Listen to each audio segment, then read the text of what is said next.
The African continent believes that anything that is mentally, a mental issue, any mental problem that anybody would have is simply discussed, and they say that it's demonic. Anybody who speaks to any mental issue in Africa, and especially where religion is concerned, that person is demonized. They are, the enemy is fighting them. Satan has invaded them. And I'll be honest, that's partly true. But so is cancer. And so is a backache. It's all demonic one way or another, whichever way you look at it. But why is it that we go to hospital when we have a backache? Why is it that we go to hospital when someone is diagnosed with cancer? Why do we take medicine and ingest it when you have an ailment in any one other way? Why is it that when it is a mental health issue, the church wishes it away and say, come, let's pray for you and lay hands on you so that you may be delivered? Now, I'm not here fighting what the church says. I actually believe partly it's very true. But then could there be a chemical imbalance in someone's mind to cause them to be either, they're suffering from schizophrenia, or they're having, bipolar, or one of these other? Yes, the answer is yes. Is it an infirmity like the rest? Yes. Why treat it differently? And I believe that that's the biggest fallacy the church comes with and says, no, if that person has a mental condition, they have demonic influence over their lives. That's a big one. What does that do? So think about believers. Then you don't take your child to receive the medical help they need, and all you do is call pastor number 1, call pastor number 2, call pastor number 3 to your home. When they get to pastor number 5, even you, your faith has dwindled, because the same issue remains with that child. Let us look at this thing and call it what it is. We have a lot of people going through a lot of stress that triggers different mental illnesses. How then are we supposed to deal with these people? Give them the best treatment they can. Look, the medical help that you can receive today throughout the world is at a very advanced level. I believe God has given people the abilities to put things together, concoctions together, that can bring our bodies back to normal working condition. Do I believe in healing and miraculous healing? Yes. But do I also believe that God uses doctors and the hands of men to bring full healing to people? Yes. Let us call it what it is, and let us apply the knowledge that God has given us.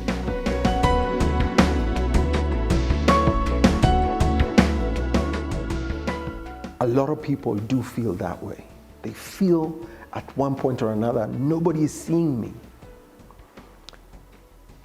I think we talked about someone who said, the people I've looked up to all my life to see me don't see me.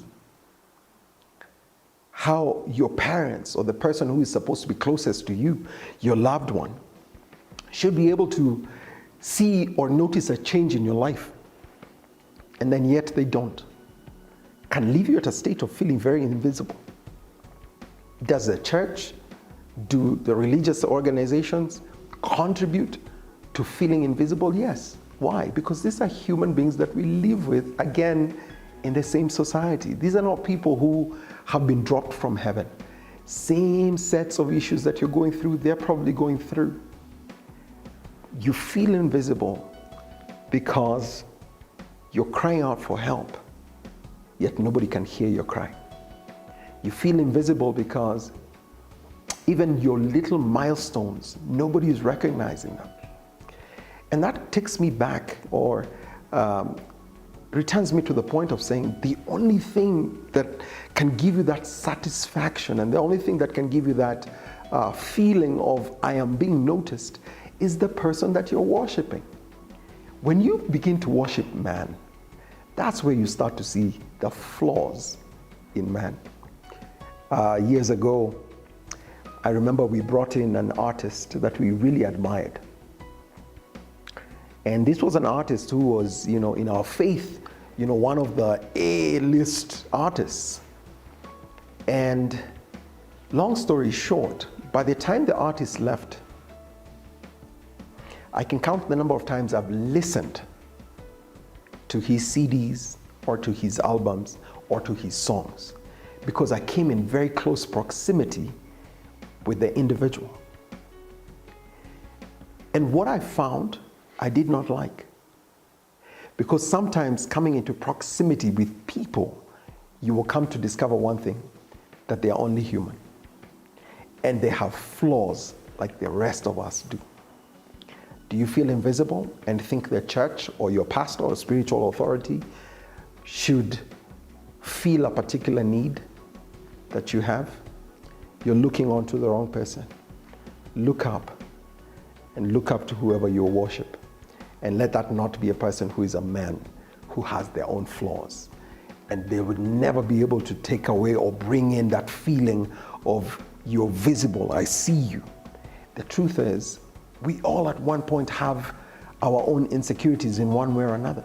Being able to deal with that and understand, when you understand your true purpose here on this earth, then you will start to understand that you do not need anybody's accolade or anybody to recognize that what you're doing is right.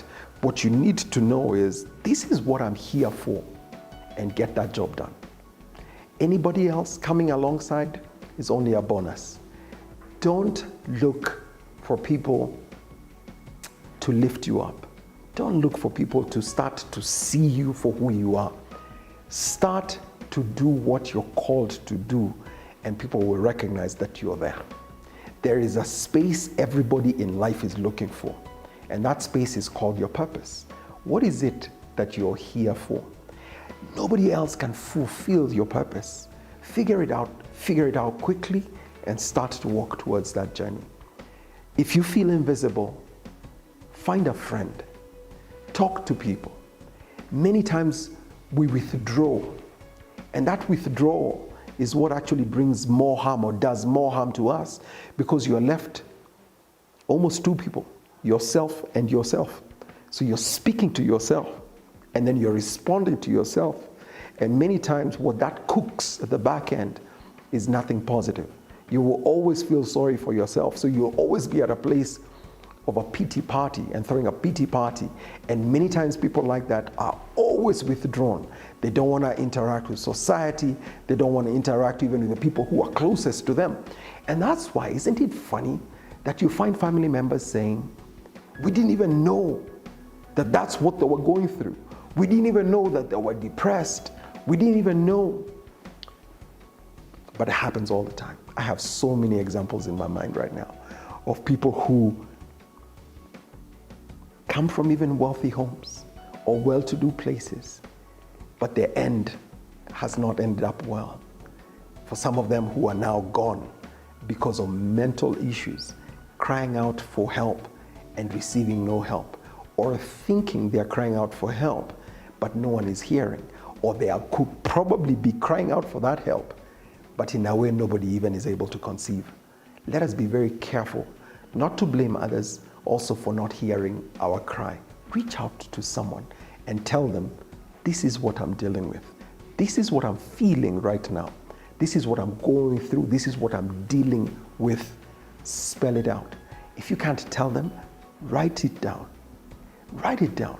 Years ago someone said, every time you write down something, you're able to read it back just to assure yourself that this is what you really meant to write.